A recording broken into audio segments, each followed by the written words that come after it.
একাত্তরে গণহত্যায় ক্ষমা চাওয়া সহ অমীমাংসিত বিষয়গুলো দুইবার সমাধান হয়ে গেছে বলে দাবি করেছেন সফররত পাকিস্তানের উপপ্রধানমন্ত্রী ও পররাষ্ট্রমন্ত্রী ইসহাক দার। বাংলাদেশ পাকিস্তানের মধ্যে একটি চুক্তি ও 5টি সমঝোতা স্বাক্ষর শেষে সাংবাদিকদের এ কথা বলেন তিনি। বলেন, মুক্তিযুদ্ধের ইস্যু নিয়ে 1974 ও 2002 সালের পারভেজ মোশাররফের সফরে নিষ্পত্তি হয়ে গেছে। হৃদয় পরিষ্কার করে এখন সামনে এগিয়ে যাওয়ার আহ্বান জানান ইসহাক। দুদেশের জনগণের মধ্যেও সম্পর্ক অসাধারণ বলে দাবি করেন ইসহাক দার। বাংলাদেশের সাথে চুক্তি ও সমঝোতা স্বাক্ষরের মাধ্যমে দুদেশ নতুন উচ্চতায় পৌঁছেছে বলেও মন্তব্য করেন তিনি।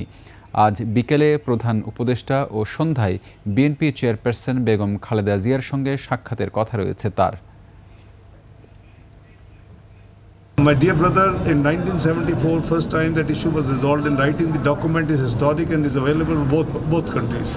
And after that, General Musharraf came here, and in a very open and candid manner, he actually addressed that issue.